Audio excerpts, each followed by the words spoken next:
शांति। 3 सितंबर 2024। बाबा के महावाक्य। मीठे बच्चे, तुम्हें किसी भी पतित देहधारियों से प्यार नहीं रखना है, क्योंकि तुम पावन दुनिया में जा रहे हो। एक बाप से प्यार करना है। प्रश्न: तुम बच्चों को किस चीज से तंग नहीं होना है और क्यों? उत्तर: तुम्हें अपने इस पुराने शरीर से जरा भी तंग नहीं होना है, क्योंकि यह शरीर बहुत बहुत वैल्यूबल है। आत्मा इस शरीर में बैठ बाप को याद करके बहुत बड़ी लॉटरी ले रही है। बाप की याद में रहेंगे तो खुशी की खुराक मिलती रहेगी। ओम शांति। मीठे मीठे रूहानी बच्चे, अब दूर देश के रहने वाले फिर दूर देश के पैसेंजर्स हो। हम आत्माएं हैं और अभी बहुत दूर देश जाने का पुरुषार्थ कर रहे हैं। यह सिर्फ तुम बच्चे ही जानते हो कि हम आत्माएं दूर देश की रहने वाली हैं और दूर देश में रहने वाले बाप को भी बुलाते हैं कि आकर के हमको भी वहां दूर देश में ले जाओ। अब दूर देश का रहने वाला बाप तुम बच्चों को वहां ले जाते हैं। तुम रूहानी पैसेंजर्स हो, क्योंकि इस शरीर के साथ हो ना। रूह ही ट्रैवलिंग करेगी, शरीर तो यहाँ ही छोड़ देगी। बाकी रूह ही ट्रैवलिंग यात्रा करेगी। रूह कहाँ जाएगी? अपने रूहानी दुनिया में। यह है जिस्मानी दुनिया, वह है रूहानी दुनिया। बच्चों को बाप ने समझाया है, अब घर वापस जाना है, जहां से पार्ट बजाने यहाँ आई हैं। यह बहुत बड़ा मांडवा अथवा स्टेज है। स्टेज पर एक्ट करके पार्ट बजाकर फिर सबको वापस जाना है। नाटक जब पूरा होगा तब तो जाएंगे ना। अभी तुम यहाँ बैठे हो, तुम्हारा बुद्धियोग घर और राजधानी में है। यह तो पक्का पक्का याद कर लो, क्योंकि यह तो गायन है, अंतमति सुगति। अभी तुम यहाँ पढ़ रहे हो, जानते हो भगवान शिव बाबा हमको पढ़ाते हैं। भगवान तो सिवाय इस पुरुषोत्तम संगम युग के कभी पढ़ाएंगे नहीं। सारे 5000 वर्ष में निराकार भगवान बाप एक ही बार आकर पढ़ाते हैं। यह तो तुमको पक्का निश्चय है। पढ़ाई भी कितनी सहज है। अब घर जाना है, उस घर से तो सारी दुनिया का प्यार है। मुक्ति धाम में जाना तो सब चाहते हैं, परंतु उसका भी अर्थ नहीं समझते हैं। मनुष्यों की बुद्धि इस समय कैसी है और तुम्हारी बुद्धि अभी कैसी बनी है, कितना फर्क है। तुम्हारी है स्वच्छ बुद्धि, नंबरवार पुरुषार्थ अनुसार। सारे विश्व के आदि मध्य अंत का नॉलेज तुमको अच्छी तरह है। तुम्हारे दिल में यह है कि हमको अब पुरुषार्थ कर नर से नारायण जरूर बनना है। यहाँ से तो पहले अपने घर में जाएंगे ना, तो खुशी से जाना है। जैसे सतयुग में देवताएं खुशी से एक शरीर छोड़ दूसरा लेते हैं, वैसे इस पुराने शरीर को भी खुशी से छोड़ना है। इनसे तंग नहीं होना है, क्योंकि यह बहुत वैल्यूबल शरीर है। इस शरीर द्वारा ही आत्मा को बाप से लॉटरी मिलती है। हम जब तक पवित्र नहीं बने हैं तो घर जा नहीं सकेंगे। बाप को याद करते रहेंगे, तब ही उस योग बल से पापों का बोझा उतरेगा। नहीं तो बहुत सजा खानी पड़ेगी। पवित्र तो जरूर बनना है। लौकिक संबंध में भी बच्चे कोई गंदा पतित काम करते हैं तो बाप गुस्से में आकर लाठी से भी मार देते हैं, क्योंकि बेकायदे पतित बनते हैं। किसके साथ भी बेकायदे प्यार रखते हैं तो भी माँ बाप को अच्छा नहीं लगता है। यह बेहद का बाप फिर कहते हैं, तुम बच्चों को यहाँ तो रहना नहीं है। अभी तुमको जाना है नई दुनिया में। वहाँ विकारी पतित कोई होता नहीं। एक ही पतित पावन बाप आकर ऐसा पावन तुमको बनाते हैं। बाप खुद कहते हैं, हमारा जन्म दिव्य और अलौकिक है और कोई भी आत्मा मेरे समान शरीर में प्रवेश नहीं कर सकती।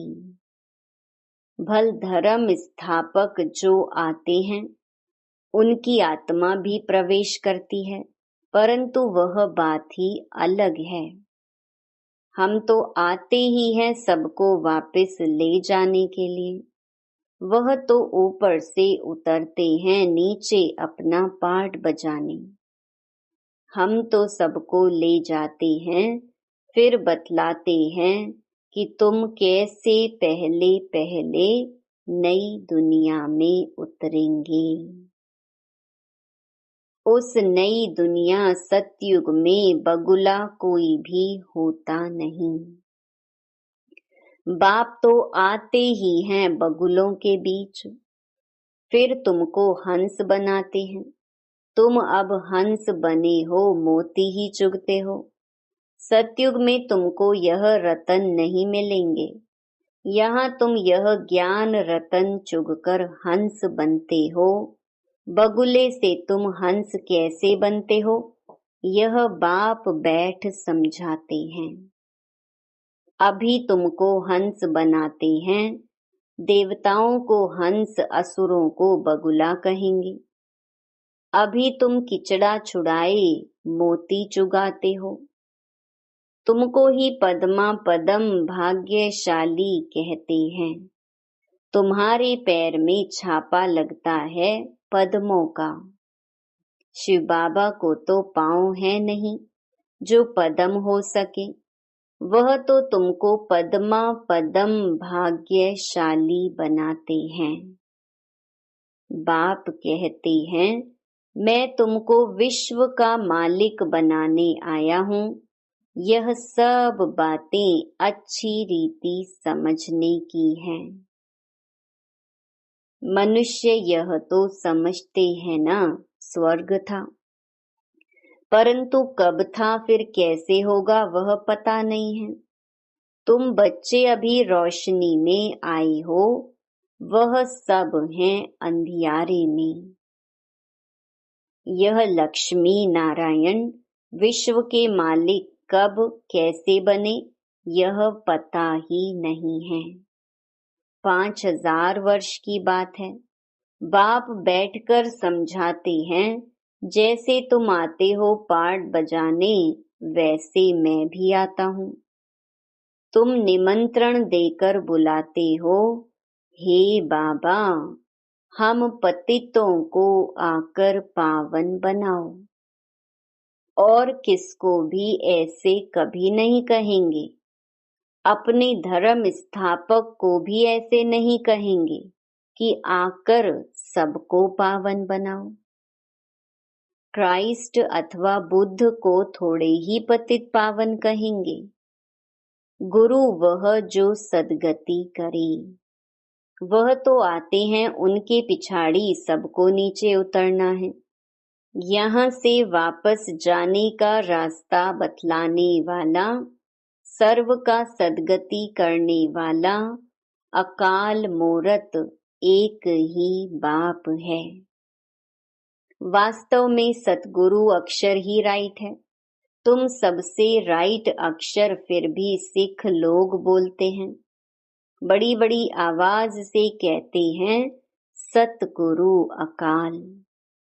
बड़ी जोर से धुन लगाते हैं। सतगुरु अकाल मूरत कहते हैं।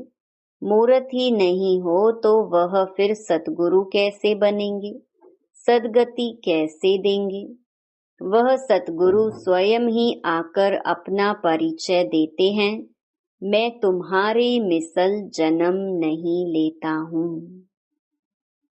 और तो सब शरीरधारी बैठ सुनाते हैं। तुमको अशरीरी रूहानी बाप बैठ समझाते हैं। रात दिन का फर्क है। इस समय मनुष्य जो कुछ करते हैं वह रॉन्ग ही करते हैं, क्योंकि रावण की मत पर है ना। हर एक में 5 विकार हैं। अभी रावण राज्य है, यह बातें डिटेल में बाप बैठ समझाते हैं। नहीं तो सारी दुनिया के चक्कर का मालूम कैसे पड़े? यह चक्र कैसे फिरता है मालूम पड़ना चाहिए ना। यह भी तुम नहीं कहते हो कि बाबा समझाओ। आपे ही बाप समझाते रहते हैं। तुमको एक भी प्रश्न पूछने का नहीं रहता। भगवान तो बाप है। बाप का काम है सब कुछ आपे ही सुनाना, आपे ही सब कुछ करना। बच्चों को स्कूल में बाप आपे ही बिठाते हैं, नौकरी पर लगाते हैं, फिर उनको कहते हैं 60 वर्ष बाद यह सब छोड़ भगवान का भजन करना, वेद शास्त्र आदि पढ़ना, पूजा करना। तुम आधा कल्प पुजारी बने, फिर आधा कल्प के लिए पूज्य बनते हो। पवित्र कैसे बनो, उनके लिए कितना सहज समझाया जाता है। फिर भक्ति बिल्कुल छूट जाती है। वह सब भक्ति कर रहे हैं, तुम ज्ञान ले रहे हो। वह रात में है, तुम दिन में जाते हो, अर्थात स्वर्ग में। गीता में लिखा हुआ है मन मना भव, यह अक्षर तो मशहूर है। गीता पढ़ने वाले समझ सकते हैं, बहुत सहज लिखा हुआ है। सारी आयु गीता पढ़ते आए हैं, कुछ भी नहीं समझते। अब वही गीता का भगवान बैठ सिखलाते हैं तो पतित से पावन बन जाते हैं। अभी हम भगवान से गीता सुनते हैं, फिर औरों को सुनाते हैं, पावन बनते हैं। बाप के महावाक्य है ना, यह है वही सहज राजयोग। मनुष्य कितने अंधश्रद्धा में डूबे हुए हैं। तुम्हारी तो बात ही नहीं सुनते हैं। ड्रामा अनुसार उन्हों की भी जब तकदीर खुले तब ही आ सके तुम्हारे पास। तुम्हारे जैसी तकदीर और कोई धर्म वालों की नहीं होती। बाप ने समझाया है, यह तुम्हारा देवी देवता धर्म बहुत सुख देने वाला है। तुम भी समझते हो, बाप ठीक कहते हैं। शास्त्रों में तो वहां भी कंस रावण आदि बैठ दिखाए हैं। वहां के सुख का तो कोई को पता ही नहीं है। भल देवताओं को पूजते हैं, परंतु बुद्धि में कुछ नहीं बैठता। अब बाप कहते हैं, बच्चे मुझे याद करते हो? ऐसे कभी सुना कि बाप बच्चे को कहे कि तुम मुझे याद करो? लौकिक बाप कभी ऐसे याद कराने का पुरुषार्थ कराते हैं क्या? यह बेहद का बाप बैठ समझाते हैं, तुम सारे विश्व के आदि मध्य अंत को जानकर चक्रवर्ती राजा बन जाएंगे। पहले तुम जाएंगे घर, फिर आना है पाटधारी बनकर। अभी किसको भी पता नहीं पड़ेगा कि यह नई आत्मा है या पुरानी आत्मा है। नई आत्मा का नामाचार जरूर होता है। अभी भी देखो कोई कोई का कितना नामाचार होता है। मनुष्य ढेर आ जाते हैं, बैठे बैठे अनायास ही आ जाते हैं, तो वह प्रभाव पड़ता है। बाबा भी इसमें अनायास ही आते हैं, तो वह प्रभाव पड़ता है। वह भी नई आत्मा आती है तो पुरानों पर प्रभाव होता है। टाल टालियां निकलती जाती हैं तो उनकी महिमा होती है। किसको पता नहीं रहता है कि इनका नामाचार क्यों है। नई आत्मा होने से उनमें कशिश होती है। अभी तो देखो कितने ढेर झूठे भगवान बन गए हैं। इसलिए गायन है, सच की बेड़ी हिलती डुलती है लेकिन डूबती नहीं है। तूफान बहुत आते हैं क्योंकि भगवान खिवैया है ना। बच्चे भी हिलते हैं, नाव को तूफान बहुत लगते हैं और सत्संगों में तो ढेर जाते हैं, परंतु वहां कभी तूफान आदि की बात नहीं आती। यहाँ अबलाओं पर कितने अत्याचार होते हैं, परंतु फिर भी स्थापना तो होनी है। बाप बैठ समझाते हैं, हे आत्माएं, तुम कितना जंगली कांटे बन पड़े हो। दूसरों को कांटा लगाते हो तो तुमको भी कांटा लगता है। रिस्पॉन्ड तो हर बात का मिलता है। वहां दुख की छी बातें कोई होती नहीं, इसलिए उनको कहा ही जाता है स्वर्ग। मनुष्य स्वर्ग और नर्क कहते हैं, परंतु समझते नहीं हैं। कहते हैं फलाना स्वर्ग गया, यह कहना भी वास्तव में रॉन्ग है। निराकारी दुनिया को कोई हेवन नहीं कहा जाता है, वह है मुक्ति धाम। यह फिर कहते हैं स्वर्ग में गया। अभी तुम जानते हो यह मुक्ति धाम आत्माओं का घर है। जैसे यहाँ घर होते हैं, भक्ति मार्ग में जो बहुत धनवान होते हैं तो कितने ऊंचे मंदिर बनाते हैं। शिव का मंदिर देखो कैसे बनाया हुआ है। लक्ष्मी नारायण का भी मंदिर बनाते हैं तो सच्चे जेवर आदि कितने होते हैं, बहुत धन रहता है। अभी तो झूठा हो गया है। तुम भी आगे कितने सच्चे जेवर पहनते थे, अभी तो गवर्नमेंट के डर से सच्चा छिपाए झूठ पहनते रहते हैं। वहां तो है सच ही सच, झूठा कुछ भी होता नहीं।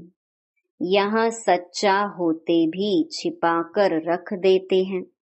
दिन प्रतिदिन सोना महंगा होता रहता है, वहां तो है ही स्वर्ग। तुमको सब कुछ नया मिलेगा, नई दुनिया में सब कुछ नया, अकी चार माना अथाह धन था। अभी तो देखो हर एक चीज कितनी महंगी हो गई है। अभी तुम बच्चों को मूल वतन से लेकर सब राज समझाया है, मूल वतन का राज बाप बिगर कौन समझाएंगे। तुमको भी फिर टीचर बनना है, गृहस्थ व्यवहार में भी भल रहो, कमल फूल समान पवित्र रहो। औरों को भी आप समान बनाएंगे तो बहुत ऊंच पद पा सकते हैं। यहाँ रहने वालों से भी वह ऊंच पद पा सकते हैं। नंबरवार तो हैं ही, बाहर में रहते हुए भी विजय माला में पिरो सकते हैं। हफ्ते का कोर्स ले फिर भल विलायत में जाएं, व कहाँ भी जाएं। सारी दुनिया को भी मैसेज मिलना है, बाप आई हैं, सिर्फ कहते हैं माँ में कम याद करो। वह बाप ही लिबरेटर है, गाइड है। वहां तुम जाएंगे तो अखबार में भी बहुत नाम हो जाएगा। दूसरों को भी यह बहुत सहज बात लगेगी। आत्मा और शरीर दो चीज हैं। आत्मा में ही मन बुद्धि है, शरीर तो जड़ है। पाठधारी आत्मा बनती है, खूबी वाली चीज आत्मा है। तो अब बाप को याद करना है। यहाँ रहने वाले इतना याद नहीं करते हैं जितना बाहर वाले करते हैं। जो बहुत याद करते हैं और आप समान बनाते रहते हैं, कांटों को फूल बनाते रहते हैं, वह ऊंच पद पाते हैं। तुम समझते हो पहले हम भी कांटे थे। अब बाप ने ऑर्डिनेंस निकाला है, काम महाशत्रु है, इन पर जीत पाने से तुम जगत जीत बन जाएंगे। परंतु लिखत से कोई समझते थोड़े ही हैं। अभी बाप ने समझाया है। अच्छा, मीठे मीठे सिकिलधे बच्चों प्रति मात पिता बाप दादा का याद प्यार और गुड मॉर्निंग। रूहानी बाप की रूहानी बच्चों को नमस्ते। धारणा के लिए मुख्य सार। पहला, सदा ज्ञान रतन चुगने वाला हंस बनना है। मोती ही चुगने हैं, किचड़ा छोड़ देना है। हर कदम में पद्मों की कमाई जमा कर पद्मा पदम भाग्यशाली बनना है। दूसरा, ऊंच पद पाने के लिए टीचर बनकर बहुतों की सेवा करनी है। कमल फूल समान पवित्र रहे, आप समान बनाना है। कांटों को फूल बनाना है। वरदान, तेरे मेरे की हलचल को समाप्त कर रहम की भावना इमर्ज करने वाले मर्सीफुल भव। समय प्रति समय कितनी आत्माएं दुख की लहर में आती हैं। प्रकृति की थोड़ी भी हलचल होती है, आपदाएं आती हैं तो अनेक आत्माएं तड़पती हैं, मर्सी रहम मांगती हैं। तो ऐसी आत्माओं की पुकार सुन रहम की भावना इमर्ज करो। पूज्य स्वरूप मर्सीफुल का धारण करो। स्वयं को संपन्न बना लो तो यह दुख की दुनिया संपन्न हो जाए। अभी परिवर्तन की शुभ भावना की लहर तीव्र गति से फैलाओ तो तेरे मेरे की हलचल समाप्त हो जाएगी। स्लोगन, व्यर्थ संकल्पों की हथौड़ी से समस्या के पत्थर को तोड़ने के बजाय हाई जंप दे समस्या रूपी पहाड़ को पार करने वाले बनो। ओम शांति।